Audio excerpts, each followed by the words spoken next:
Let's talk about the rank of a matrix and also the system of linear equations. Well, we've been talking since the beginning of the course about systems of linear equations. The idea of a rank is a number associated with a matrix.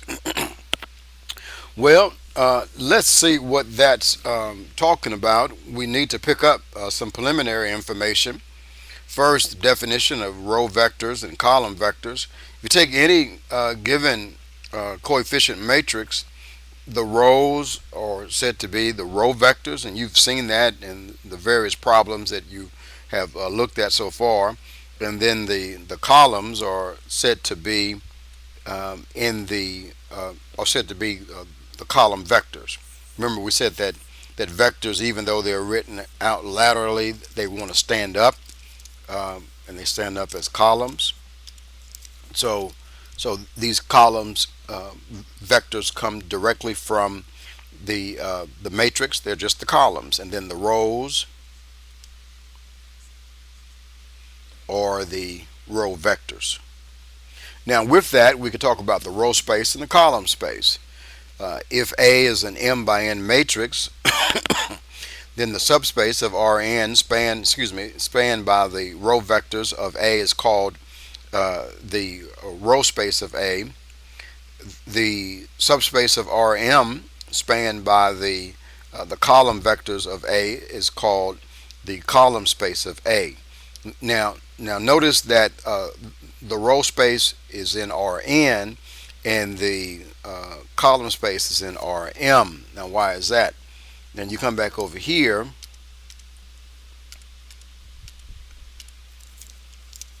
The row space is in Rn because each vector has n tuples in them. Do you see that? And so the column vectors are in the column space of Rm because each of the rows has m tuples in them. So that's why that nomenclature is stated there. Also, the solution space of the homogeneous system is called homogeneous because the system is set to equal to 0. Is also a subspace. This is a subspace of Rn.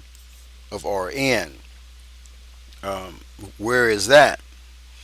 Now, that solution space is said to be the size of when you have this AX equal to 0.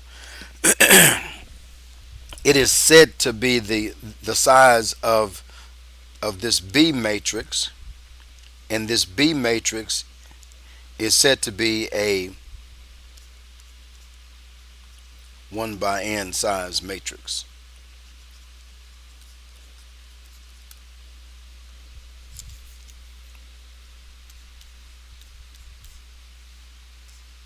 So that's the B column vector. So that's why it's in Rn.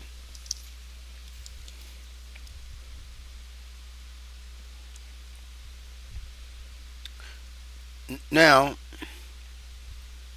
the theorem and these various theorems help us to understand what's going on and how we can manipulate these systems to get the so-called row space and also the column space.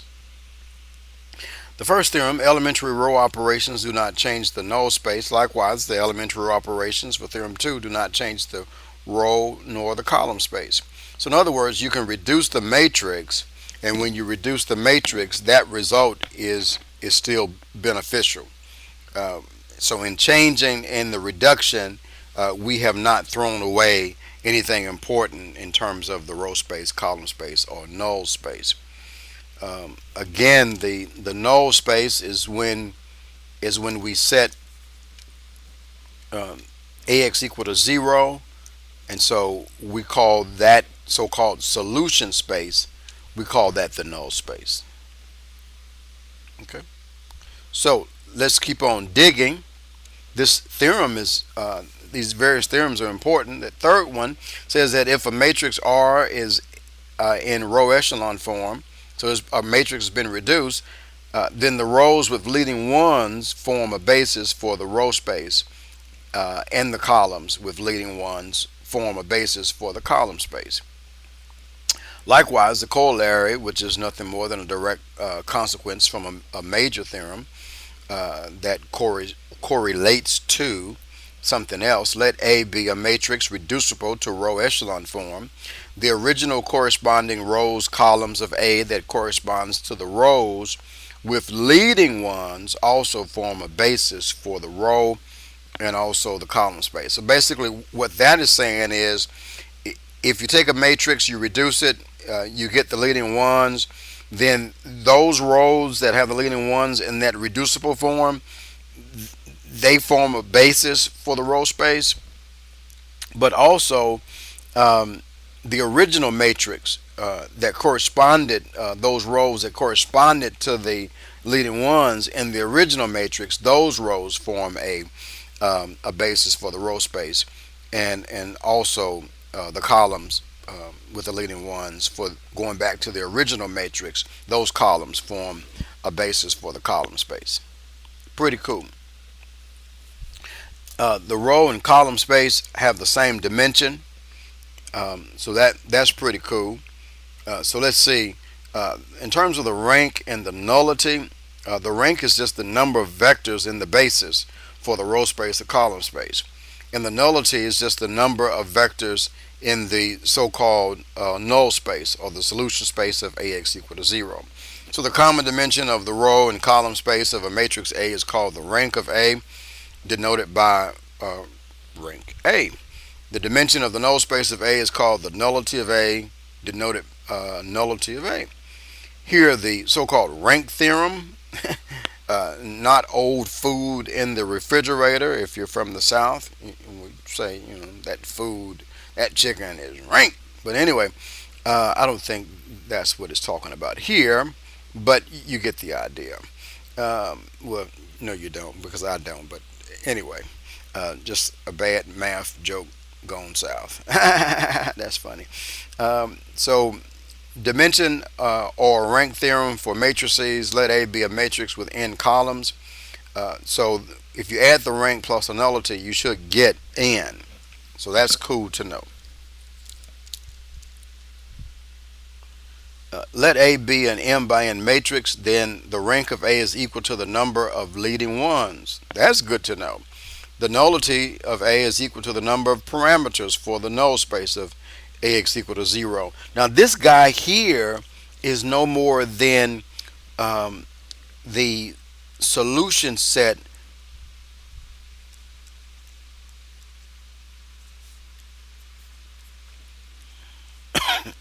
for the infinite many solution set that we used to get.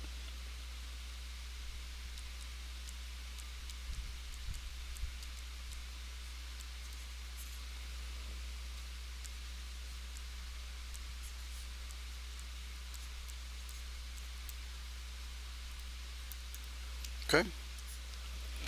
So that's what that means. So you're going back to those number of parameters there. Let's look at this first problem. Find a basis for the row space and the rank of the matrix. So what you're going to do is take the matrix and you're going to reduce that matrix on your graphing calculator. So I've done that here, and in doing so, it's cool and quick to find the row space and the basis for the row space and the basis for the column space and also the rank. Because once you reduce, then look at the rows with the leading ones. I have a leading one there, a leading one there. So those rows form a basis for the row space.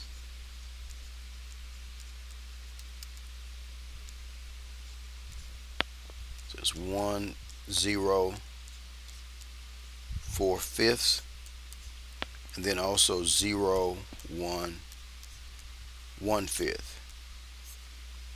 Oh, I forgot to put them down there.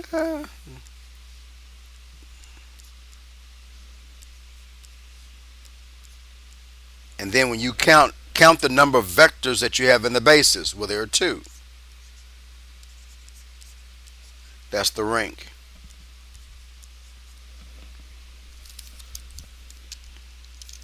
2 vectors. So the number of vectors in the basis is said to be the rank. Okay. So check this out. So the rank is 2. What's the nullity? Well, this is a 3 by 3 matrix. So if the rank is 2, if it's 3 by 3, then the nullity has to be 1. That's where you get this row here of all zeros. You get that only one floating parameter. That represents the basis for the null space. Well, they didn't ask for that. They just asked for the basis for the row space. Find a basis for the column space and the rank of the matrix. Now, when they ask for the column space, the basis for the column space, you have to take the matrix and you have to transpose it. So when the question asks for column space, transpose the matrix, because in your graphing calculator it's doing row reduction based on row manipulation, really, and not so much so column manipulation. So transpose the matrix first, and so once you do that, take the transpose and then reduce on your calculator. So you can see I've done the transpose here, did the reduced row echelon form. Well, that gives me here the you call that the identity matrix. Remember, that's column 1 and that's column 2. Well, if it's the identity, we get the standard Euclidean basis, which is cool. So it says find the basis.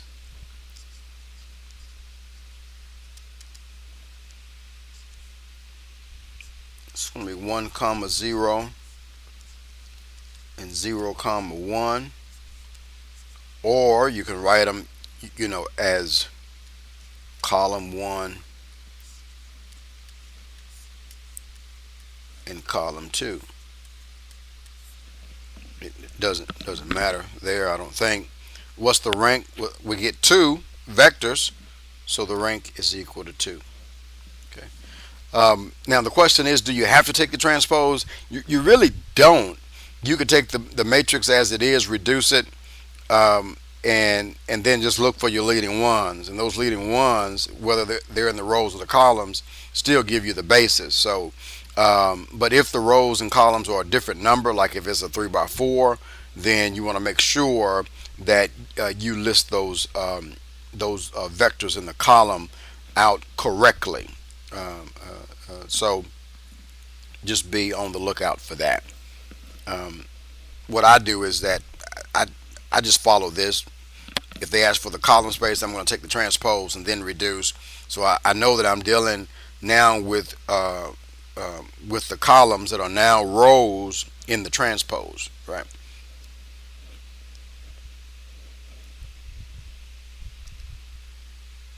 Okay, here's the next one. Find a basis for the subspace of Rn spanned by S. Again, I take these vectors here. Again, these vectors are naturally column vectors. So this is like column 1, column 2, column 3. You see them there. And then I reduce. And so once I reduce here, I get the standard Euclidean basis. So that's 1, 0, 0, 0, 1, 0, 0, 0, 1. So they form a basis. Now watch this. You could have used the original matrix, because we have that theorem, that corollary says that if I reduce the matrix with leading ones, the original row is also a basis. So either one would have been fine, and you could have put that in for your answer, and it'll be correct. To make sure I did answer all of that, it just asked for the basis. Yep, good deal. Here it says find a basis for the null space of the matrix. And that's pretty cool. It's not asking for the basis for the row space, because the basis for the row space, see, look on my graphing calculator, I reduced, so these 2 rows here would form a basis for the row space, but they're not asking for that. So those guys are in the row space.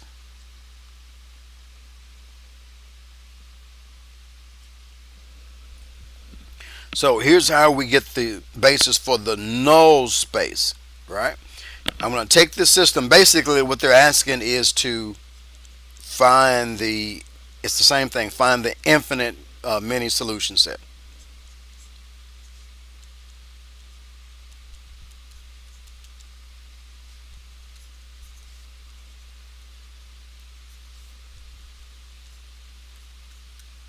Same thing, same thing.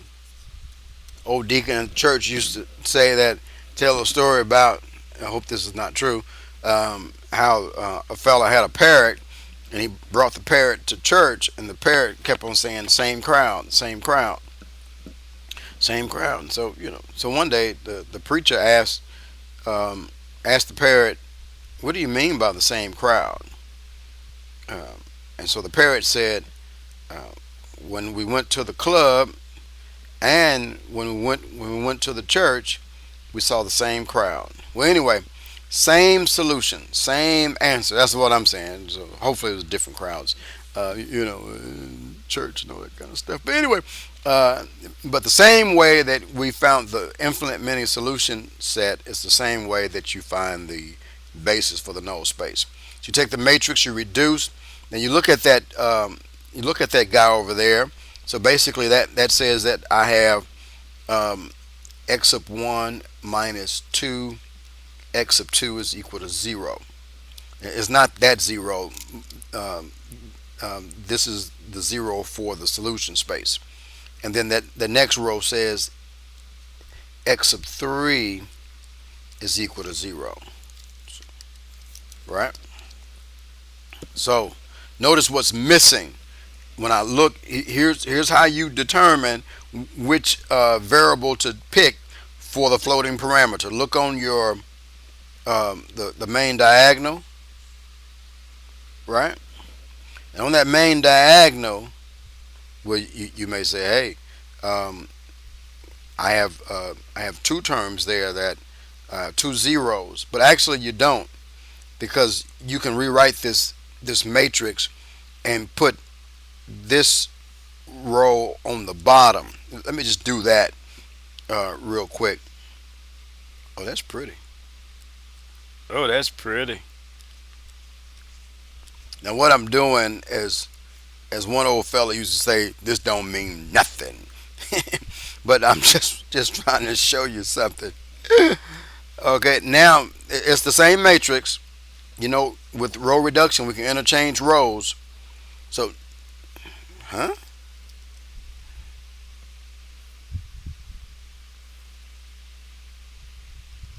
Okay, I can't draw, right? Dang on it.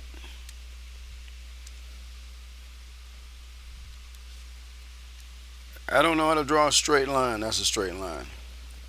So now you look at the main diagonal, and you look to see where you have a 0 on the main diagonal. That particular variable tells you is going to be the floating parameter. Now, you didn't need to do that. You could have just looked at this guy, x sub 3 equal to 0. That's not a floating parameter. X sub 3 is 0 forever. And then here you have x sub 1 minus 2 x sub 2 equal to 0. So that means that one depends on the other. You could say x sub 1 is the floating parameter, actually. But since I have a leading 1 there, right, then we're going to choose x sub 2 because I got that leading 1. I got that 0 on the main diagonal. All things considered.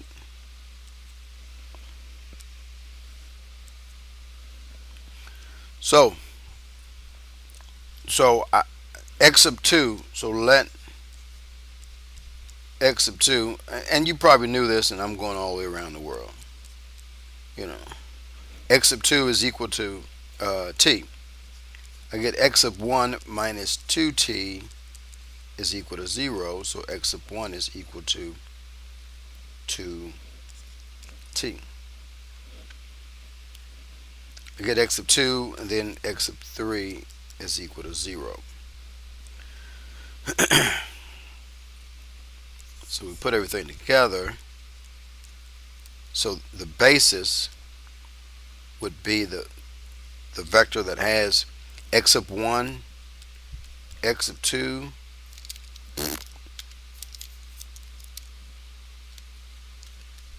x sub 3. Now there's something in there.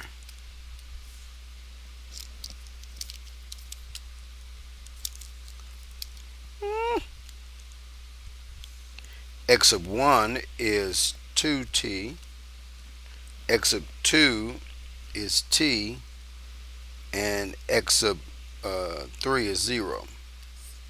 Now keep on writing that out,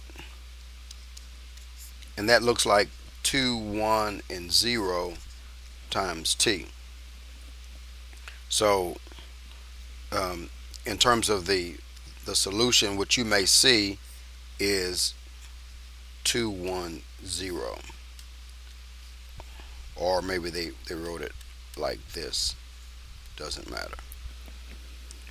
So this is the basis.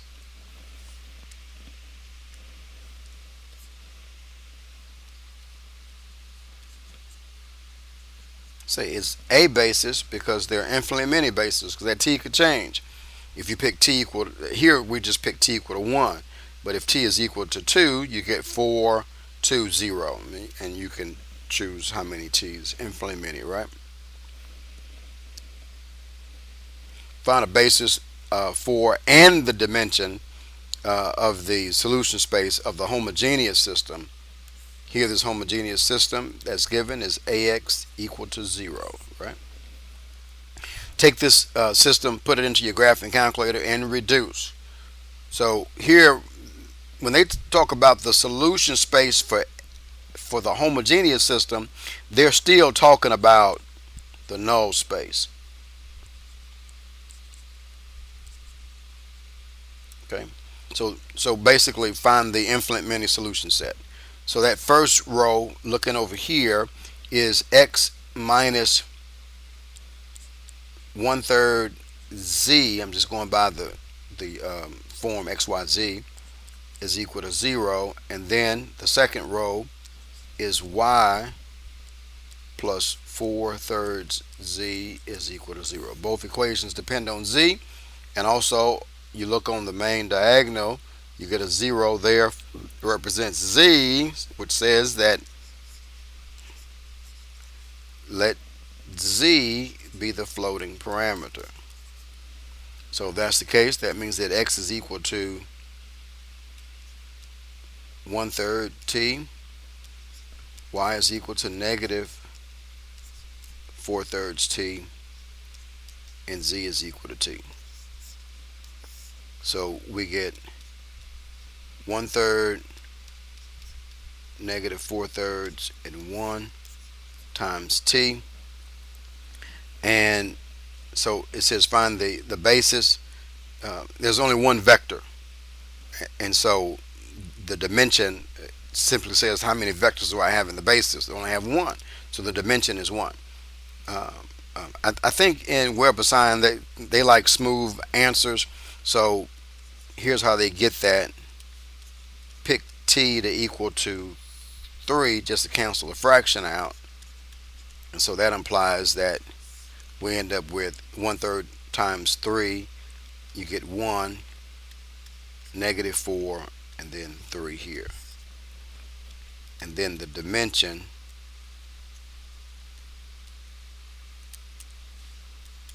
is equal to 1, because you only have one vector, right? So now you could have picked 1/3, negative 4/3, and 1. That would have been fine. But you'll see how we have what's called these equivalence classes. Because of that t can be in a real number. So we have these so-called isomorphic structures where we have things that are similar or basically the same, or equivalent classes. So you can talk about one or you can talk about the other. So saying 1/3, negative 4/3, and 1 is equivalent to also saying 1, negative 4, and 3. Determine whether B is in the column space of A. If it is, then write B as a linear combination of the column vectors of A. Here it says use V1, V2, V3 respectively for the 3 columns. If not possible, then enter impossible. Well, here's the method of solution. When they ask if a vector is in the column space, basically it's saying is can you write B as a linear combination of the given vectors v1, v2, v3. So solve the system as ax equal to b in your graphing calculator. If the solution is consistent, that is, if you get a solution that means it's consistent, then the vector b is in the column space. If the solution is inconsistent, that means you don't get a solution, then the vector b is not in the column space. If it is, the solution you get become those coefficients that you can write b as a linear combination. So in the graphing calculator, this guy is reduced to this, and so basically you put this entire system in the graphing calculator. So you put, this matrix is the augmented matrix.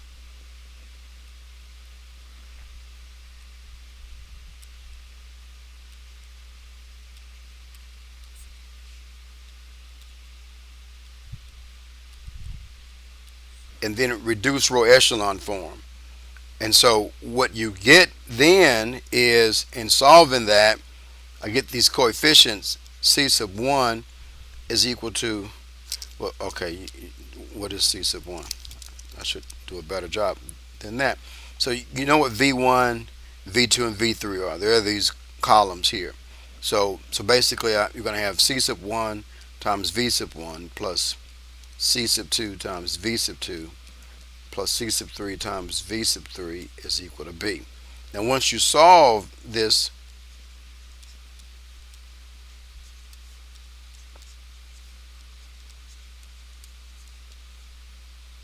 solving the system gives us C sub 1 is equal to negative 1/2. C sub 2 is equal to 3/2. And C sub 3 is equal to negative 2. Now we get a solution. We get the unique solution, so it's consistent. So this is determine whether B is in the column space. If it is, and so we say yes. Yes is in the column space. And then it says write B as a linear combination. Let's do that. So this is 3/2 times V sub 1. Oh, that's negative 1/2. I'm sorry, I didn't see that C sub 1 up there. Negative 1/2 times V sub 1 plus 3/2 times V sub 2 minus 2 times V sub 3 is equal to B. That's it.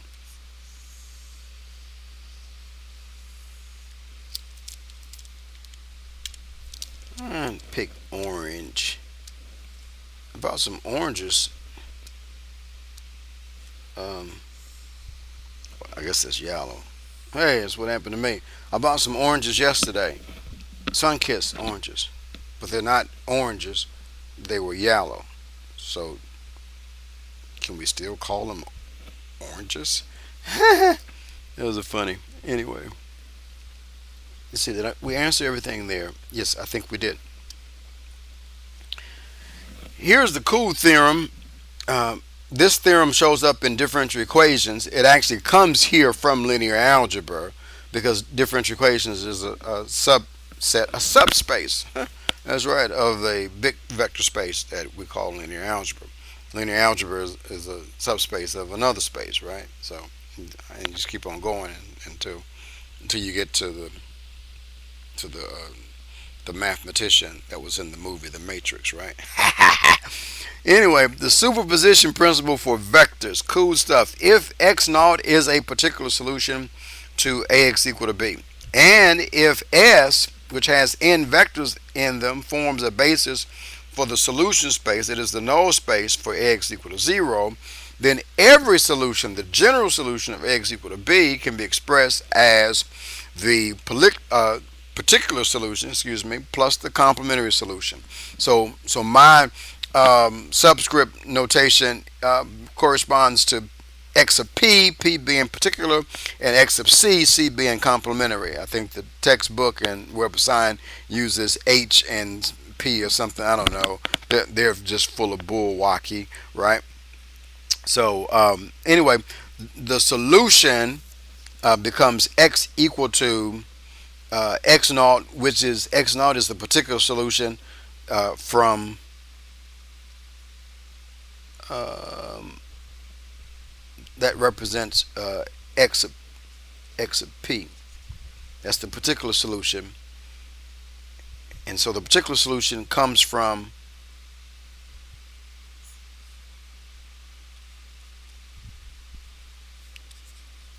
ax equal to b. And then these guys here is the basis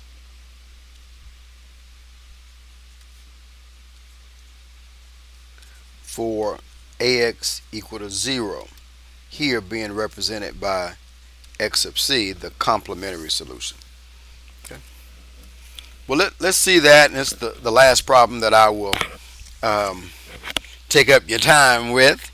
Consider the system of equations shown below. So I got this system here. Determine whether the non-homogeneous system ax equal to b is consistent. And it says that if it is consistent, then they want us to do something, right? So let's see what they want us to do. It says if it's consistent, and in here, oh dang on it, this crazy answer. I didn't want you to see that. If the system is consistent, then write the solution in the form, yeah, they use p and h, see that? Where x of p is the particular solution, and x of h is the complementary solution. Web of Science. Anyway, we're saying the same thing. So I take this whole system, I put it in my graphing calculator, and this is what I get, right? Now, when the solution has infinitely many solutions, how do you know if it's an infinitely many solution? When you have an entire row of zeros. If it's infinitely many solutions, that's still consistent. That's still a solution, right? The only time you get no solution is when you have, that row of zeros, but then over here, you got like a number. So you get 0 equal to 5. So, that's crazy, right? So there's no solution. So if it's the unique solution or if it's infinitely many solution, that's still consistent, baby.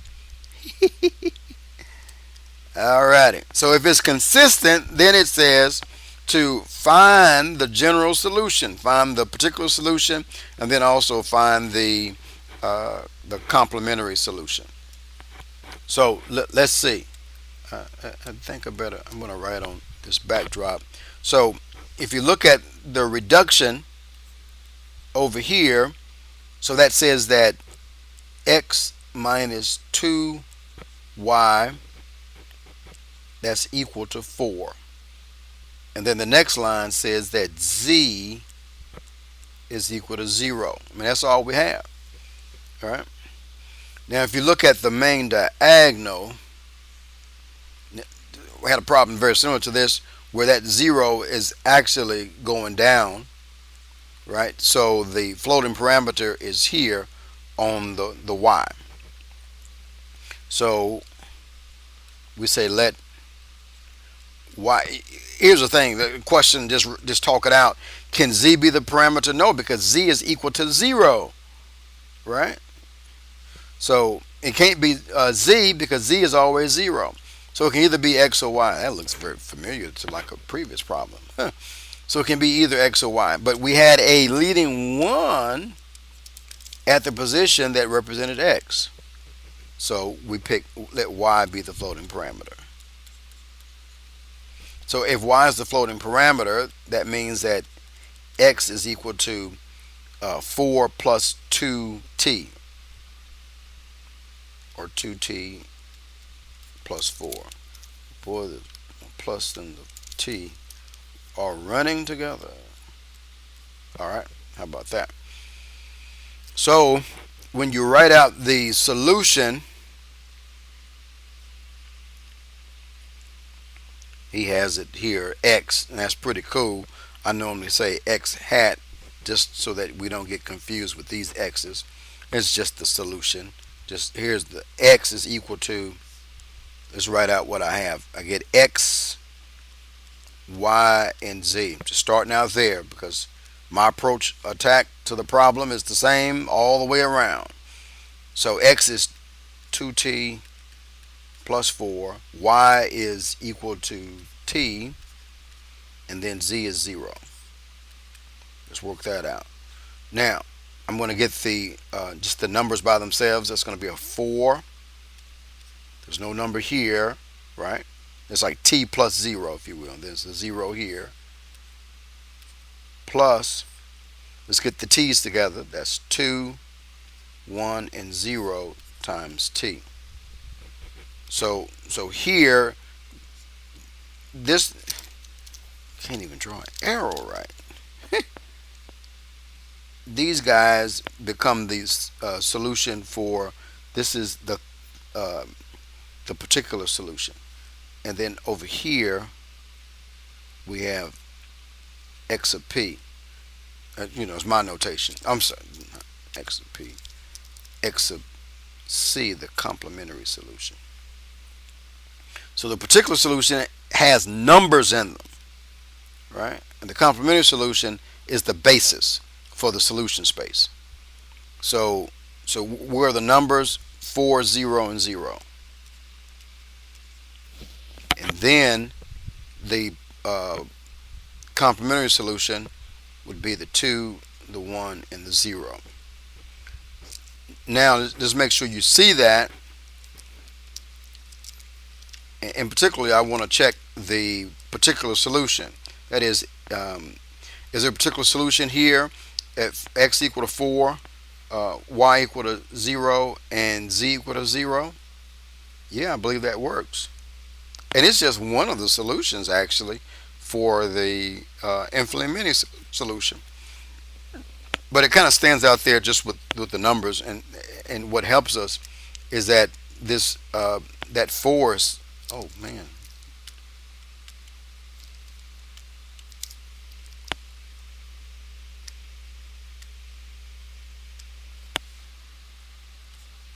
that 4 sitting out there, right, by itself. So let's just check quickly.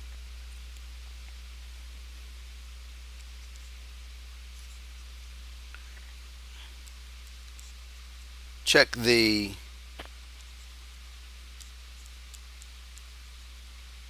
particular solution. 4, 0, 0. So I come to this. I come to the system up here. If you let x equal to 4, let y equal to 0, and z equal to 0, well, they go out 0, 0. So all I'm checking is 2 times 4. I get 8. All right. Likewise, y and z are 0. That goes out. So I'm checking negative 7 times 4. I get negative 28. And then again, y and z are 0. So I'm just checking x. 4 times 3 is 12. Good. So that guy is indeed the a particular solution, and that's how you write that up in WebAssign. And I believe that's it. So hey, if you have questions, let me know. You all take care.